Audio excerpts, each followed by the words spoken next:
Hi ಎಲ್ಲರಿಗೂ ನಮಸ್ಕಾರ. ಮತ್ತೊಮ್ಮೆ ನಮ್ಮ ಚಾನಲ್‌ಗೆ ಸ್ವಾಗತ. ನಾನು ನಿಮ್ಮ ರಾಜ್. ನಾನಿವತ್ತು ರಿವ್ಯೂ ಕೊಡೋಕ್ಕೆ ಬಂದಿರುವ ಮೂವಿ ಯಾವುದು ಅಂದರೆ ವಿಜಯ್ ಆಂಟೋನಿ ನಟಿಸಿರುವ ಭದ್ರಕಾಳಿ ಮೂವಿ. ಇನ್ನು ಕತೆ ಶುರುವಾಗುವುದು ಕಿಟ್ಟು ಅನ್ನೋ ಪಾತ್ರದಿಂದ. ಇವರು ಸಚಿವಾಲಯದಲ್ಲಿ ಒಬ್ಬ ಮಧ್ಯವರ್ತಿ.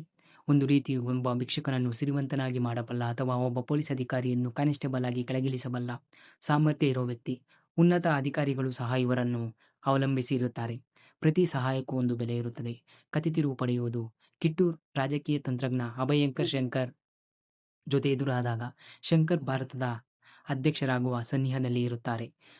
ಇದೇ ಸಮಯದಲ್ಲಿ ಕಿಟ್ಟುವಿಗೆ ಸಂಬಂಧಿಸಿದ 6,236 ಕೋಟಿ ರೂಪಾಯಿಗಳ ಭಾರೀ ಹಗರಣ ದೇಶಾದ್ಯಂತ ದೊಡ್ಡ ಅಚ್ಚರಿ ಮೂಡಿಸುತ್ತದೆ.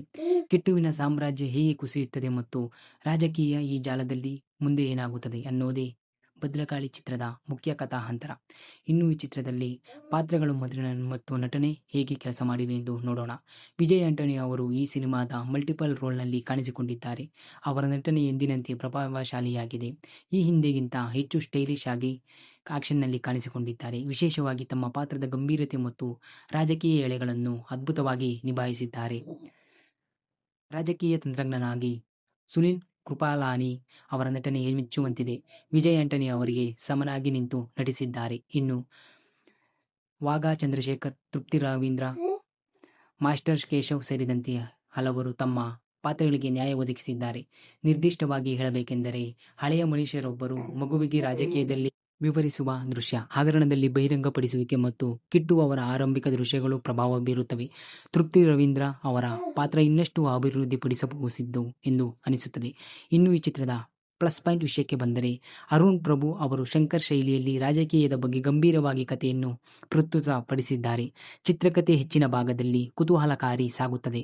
ಇನ್ನು ವಿಜಯ್ ಆಂಟನಿ ಅವರ ಅಭಿನಯ ಮತ್ತು ಕೆಲವು ದೃಶ್ಯಗಳು ಎದ್ದು ಕಾಣುತ್ತವೆ. ಅವರು ತಮ್ಮ ಪಾತ್ರಕ್ಕೆ ಜೀವ ತುಂಬಿದ್ದಾರೆ. ಇನ್ನು ಸಂಗೀತ ವಿಷಯಕ್ಕೆ ಬಂದರೆ ವಿಜಯ್ ಆಂಟನಿ ಅವರ ಸಂಗೀತ ಸಂಯೋಜನೆ ಉದ್ವಿಗ್ನತೆಯನ್ನು ಯಶಸ್ವಿಯಾಗಿ ಕಾಪಾಡುತ್ತದೆ. ರೇಮಂಡ್ ರೆಡಿ ಕ್ರಾಸ್ತಾ ದಿನ್ಸಾ ಅವರ ಎಡಿಟಿಂಗ್ ಚಿತ್ರಕ್ಕೆ ತೀವ್ರತೆ ನೀಡುತ್ತದೆ. ಇನ್ನು ರಾಜಕೀಯದ ಆಳವನ್ನು ವಿವರಿಸುವ ಮತ್ತು ಹಗರಣದಲ್ಲಿ ಬಹಿರಂಗಪಡಿಸುವ ದೃಶ್ಯಗಳು ಉತ್ತಮವಾಗಿವೆ. ಇನ್ನು ಈ ಚಿತ್ರದ ಮೈನಸ್ ಪಾಯಿಂಟ್ ವಿಷಯಕ್ಕೆ ಬಂದರೆ ಕಥೆಯ ಅಡಿಪಾಯ ಬಲವಾಗಿದ್ದರೂ ಕೆಲವು ಕಡೆ ನಿರೂಪಣೆ ನಿಧಾನಗತಿಯಲ್ಲಿ ಸಾಗಿದೆ. ನಿರಂತರ ಗಂಭೀರತೆ ಯಾವುದೇ ಹಾಸ್ಯ ಮತ್ತು ಮುಖ್ಯವಾಹಿನಿ ಮನರಂಜನೆಗೆ ಅವಕಾಶ ನೀಡುವುದಿಲ್ಲ. ಅತಿಯಾದ ಪೋಷಕ ಪಾತ್ರಗಳು ಕಥೆಯನ್ನು ಗೊಂದಲಗೊಳಿಸಬಹುದು. ತೃಪ್ತಿ ರವೀಂದ್ರ ಮತ್ತು ಪಾತ್ರ ಸೇರಿದಂತೆ ಕೆಲವು ಪಾತ್ರಗಳಿಗೆ ಸರಿಯಾದ ಸ್ಕೋಪ್ ಸಿಗುವುದಿಲ್ಲ. ಇನ್ನು ಕಥಾವಸ್ತು ಸೂಕ್ಷ್ಮ ಗಮನವನ್ನು ಬಯಸುತ್ತದೆ ಮತ್ತು ಸಣ್ಣ ವಿವರಗಳನ್ನು ಕಳೆದುಕೊಂಡರೆ ಗೊಂದಲ ಉಂಟಾಗಬಹುದು. ಇಂಟರ್ವಲ್ ದೃಶ್ಯ ಕೂಡ ನಿರೀಕ್ಷೆ ಮಟ್ಟದಲ್ಲಿ ಪ್ರಭಾವ ಬೀರುವುದಿಲ್ಲ.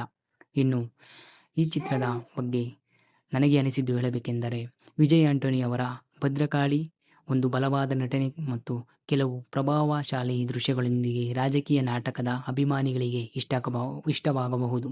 ಆದರೆ ಅಭಿವೃದ್ಧಿಯಾಗದ ದೃಶ್ಯಗಳು, ಅತಿಯಾದ ಪಾತ್ರಗಳು ಮತ್ತು ಅಸಮವಾದ ನಿರೂಪಣೆ ಚಿತ್ರವನ್ನು ಸಂಪೂರ್ಣವಾಗಿ ಪ್ರೇಕ್ಷಕರನ್ನು ಹಿಡಿದುಕೊಳ್ಳುವುದಕ್ಕೆ ಅಡ್ಡಿಯಾಗಬಹುದು. ರಾಜಕೀಯ ಡ್ರಾಮಾಗಳನ್ನು ಇಷ್ಟಪಡುವವರಿಗೆ ಹೆಚ್ಚಿನ ನಿರೀಕ್ಷೆ ಇಟ್ಟುಕೊಂಡು ಹೋಗಬೇಡಿ. ನನ್ನ ರೇಟಿಂಗ್ ಎಷ್ಟು ಅಂದರೆ 5ರಲ್ಲಿ 2.5. ಈ ವಿಡಿಯೋ ಇಷ್ಟ ಆದರೆ ಲೈಕ್ ಮಾಡಿ, ಶೇರ್ ಮಾಡಿ ಮತ್ತು ನಮ್ಮ ಚಾನಲನ್ನು